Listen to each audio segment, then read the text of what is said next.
Oi, pessoal, aqui é a Dani do Dani Comenta e hoje então eu vou trazer a entrevista, uma parte dela do Ed Kemper, ele faz então pro John Douglas no Mindhunter, só que é o verdadeiro Ed Kemper, né? Então é um trechinho, porque eu peguei uma parte assim que não seja tão gráfica, como eu falo. Então, só para mostrar o verdadeiro Ed Kemper falando, né? É só ele.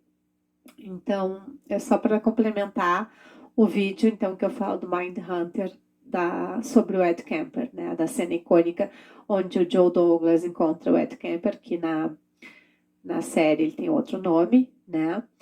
Então, é só essa partezinha da entrevista, ok? Bora lá, então, ver a verdadeira entrevista do Ed Kemper.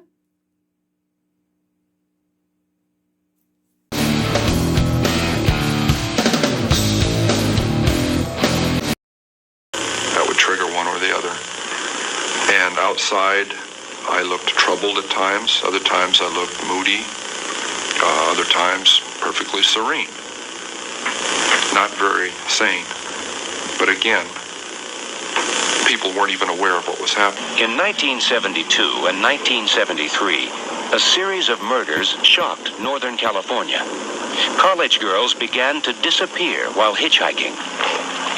Two of the victims were picked up from the campus of the University of California at Santa Cruz. That's where Ed Kemper's mother was working as an administrative assistant. You were involved in the campus because your mother worked there? Yes. I was also involved in killing co-eds because my mother was associated with college work, college co-eds, women, and had a very strong and violently outspoken position on men for much of my upbringing. My mother was a sick, angry, hungry, and very sad woman. I hated her, but I wanted to love my mother. And I watched the alcohol increase. I watched her social life drop off. I watched her get bizarre. She had terrible pain from her life, earlier life, her upbringing, a failed marriage with my father. I'm a constant reminder of that failure. I hate to distill it down into such into one-word realities like that. There's a lot that leads into that happening, but that is what happened. They represented not what my mother was, but what she liked, what she coveted, what was important to her, and I was destroying it. Why did you actually kill the girls? My frustration, my inability to communicate socially, sexually. I wasn't impotent, but emotionally I was impotent.